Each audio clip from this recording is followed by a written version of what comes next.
up, you guys? It's your girl Kayla, aka Pineapple Mommy, and we are back with another video. Before we even get into it, because I know you guys already saw this title, you already know. If you are new here, welcome, and if you're returning, welcome, y'all. I appreciate every single one of you guys that watch these videos every week, and if you have not already done so, please be sure to hit that subscribe button. It is completely free. And hit that notification bell so you are notified every week when I upload a new video.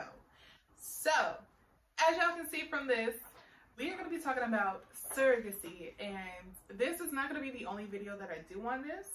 I do plan on expanding what I discuss when it comes to trying to start or expand a family.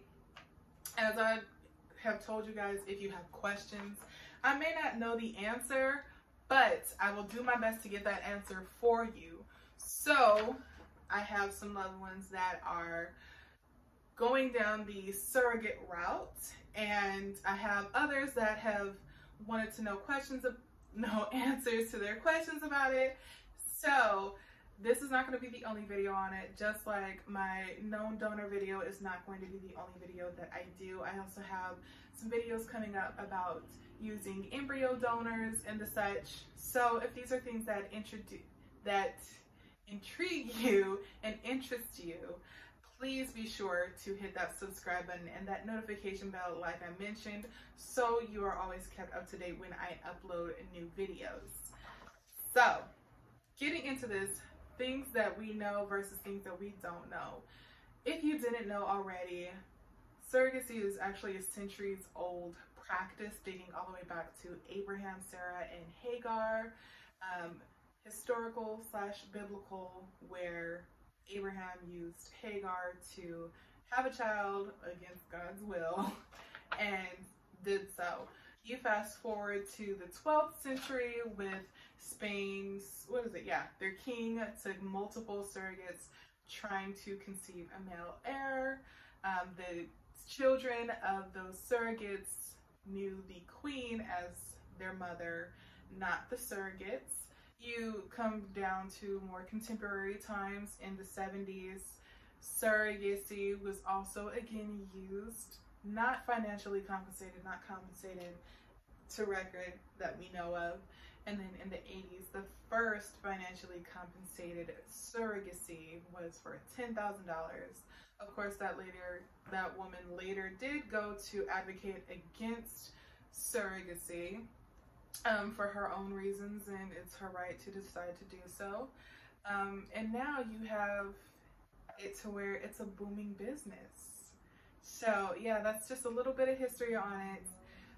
Things that you would want to know. I know everybody always wants to know, how much does it cost? It can cost a lot. Things to look forward to, things that may occur. So I do want to kind of go into that list. So first and foremost, cost. Cost really just depends on your route for surrogacy. Some people do choose to use their loved ones. I know a very familiar news story was the woman who carried her own grandchildren for her daughter and son-in-law, and was able to give birth to that grandchild for them through surrogacy. That's happened, from what I remember, I think maybe 2 or 3 times from different families. There are people who carry their sister or their brother's whatever baby for them to help them because they can't carry for different reasons. So instances like that, I would like to assume that it's much cheaper, and it may only cost, IVF, whatever kind of fees, and then a little bit more. But what we usually look at, what people really want to know, what people are familiar with, are the higher range where you don't necessarily know that surrogate personally, and that's when you get into that big bank. So if you want a surrogate, the traditional surrogate, you're looking at costs that average between $90,000 to $130,000 on average. Now, It can be less, and it can also exceed the $130,000. It really just depends on your route that you go through, and the method that you choose. So your agency, whomever you go through for your surrogacy, will have set pricing. So you want to look at the pricing for that, how much they're compensating the mother, how much they're taking, cost of medications, cost of IVF treatment. All of that typically gets bundled, and they can break it down to you. They will have a finance department. Any business operating in the fertility world will have a finance department, or medical world finance department for sure, and you can get an itemized summary of what things are going to cost. Of course, because we're human, it may vary, and you might find that you have additional costs, or maybe something happens that you guys don't quite need, and so costs are cut there, and that is always a wonderful surprise.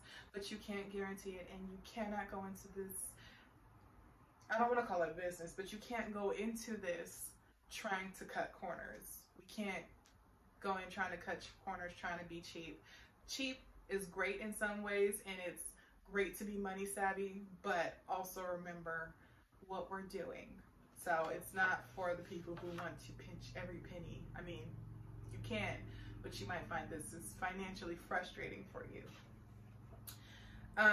So yeah, that is that. Other things to consider that we don't actually realize is just how there are I'll go this way, how common this is. Currently, there are quite a few different countries that participate in that. China, the US, participate in international surrogacy, and I'll explain that in a moment. But you have China, US, Canada, Greece, Ukraine, Georgia, and Russia. 2 countries to note that are against surrogacy are France and Germany. So basically, getting into what that means is, if any of you guys are on Instagram, you might see the surrogate mothers if you follow certain hashtags. And as it turns out, it's actually not really uncommon for somebody from a different country to search out for a surrogate in another country. So the one that comes to my mind, she doesn't even know that I exist, is Mama Rupert on Instagram. She recently was a surrogate and gave birth. I believe her plans are not to become a surrogate again immediately, but to rather have another biological child of her own. But she loved being pregnant. She missed it. She loved the opportunity to be able to give a woman a child. And so she tracks her whole journey on her Instagram. Again, her name is Mama Rupert, and it was really great. And so she did reveal at the end of her pregnancy, after she gave birth, baby was healthy and with mother, that the mother was actually from China, and so the baby would be going back to China. And Mama Rupert is very much in America. If you know that last name, it even sounds American, okay? Which I know sounds weird, but it kind of screams American to me. I don't know why. So yeah, it's actually not uncommon for somebody to search for a surrogate outside of the country.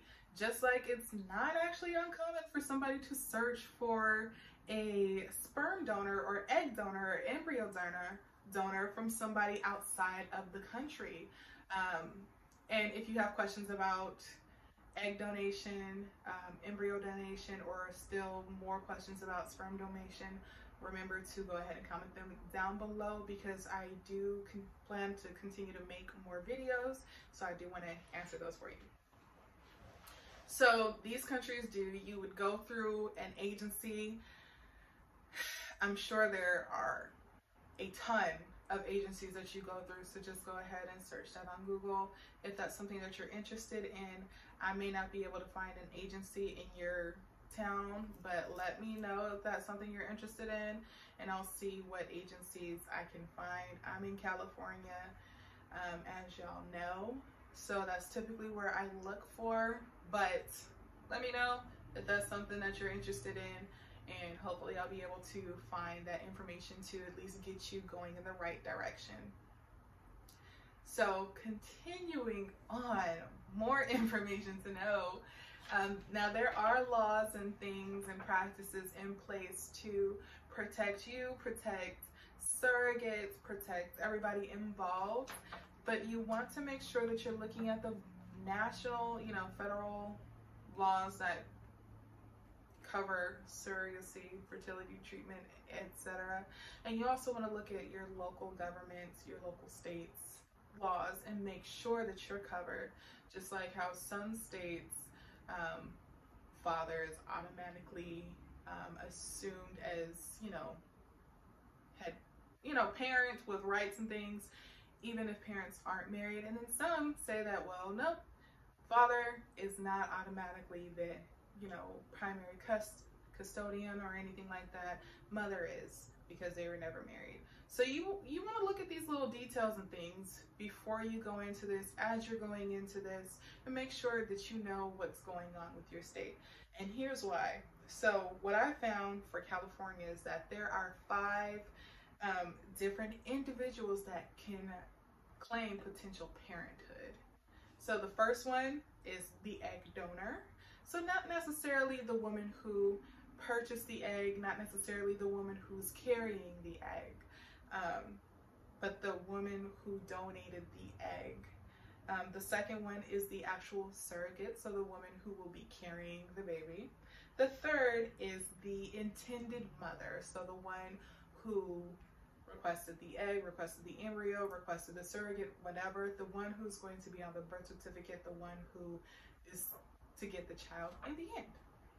The fourth one is the sperm donor, which, as y'all probably know, there's that thing where if you donate sperm outside of a sperm bank to somebody, technically that you may be able to sue for paternity and all those other things down the road. So we wanted to make sure we are protected from that, make sure that those laws, whether they are in the state that we're in or not in the state that we're in, we want to know where those laws are and where we stand with that. So sperm donor, and then the intended father. So of course, intended mother, intended father may vary depending on what your romantic situation looks like. You may be single trying to use a surrogate. You may be a hetero couple, you may be a homosexual couple, a non-binary couple.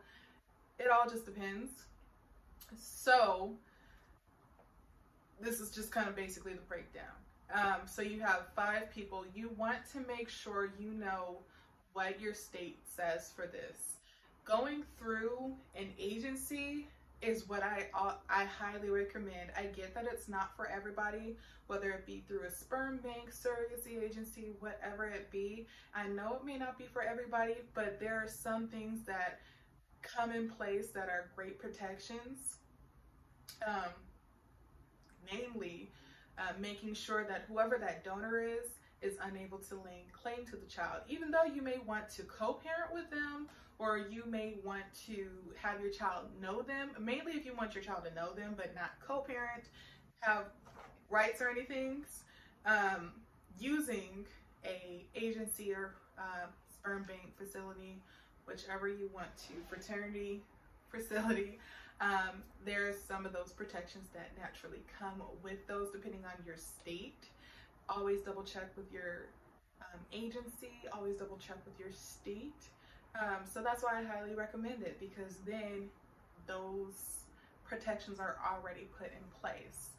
But it's not for everybody. Not everybody feels like they want to do that. Not everybody feels like they want all of that involvement. They may not want that kind of atmosphere, and that's completely your right. So you may choose to go through a different site. If you guys saw last week's video, I did mention the knowndonorregistry.com website, where they mentioned surrogacy options. So if that's something that you're interested in, they do have that option on there, as well as, I believe, co-parenting, egg donors, and sperm donors. So that's definitely something that you want to look into. They may even have embryo donors, but do not quote me on that. I think they do carry all of them, but don't quote me on that. It's been a few weeks since I looked at the site. But yeah, it's definitely a good idea if that's something that you're interested in. It may not be what you go with in the end, but it's definitely a step into the direction, you know, it's something. So yeah, hopefully I'm not going too fast for you guys. I just wanted to make sure I get this initial information out so I can get this to you guys, and I don't want this video to be too long because I know you guys all have different things to do today. So there is that. And honestly, I think I'm just gonna leave it at that right now, because the other information that I have is gonna make this video 3 times as long, and we just don't have that much time. But if you guys have any questions, please don't assume that I'm gonna have it in the next video. Go ahead and put it down in the comment box below if you have any advice or wisdom to share, knowledge to share about surrogacy or anything else that I've mentioned in this. Please go ahead and put them in the comments box down below, because this is definitely a community where we love to share our information with one another and give feedback. So please put that down below. Don't assume that I know. Don't assume that I'm gonna put it in the next video, because if you put it in the comment box down below, I'll know for sure. And I just want to make sure that everybody's getting their questions answered and everybody's getting the information that they need, so they know which way to go. And yeah, that's all I'm gonna leave y'all with today. Don't forget to like this video and subscribe and hit that notification bell, and I will see you guys next week.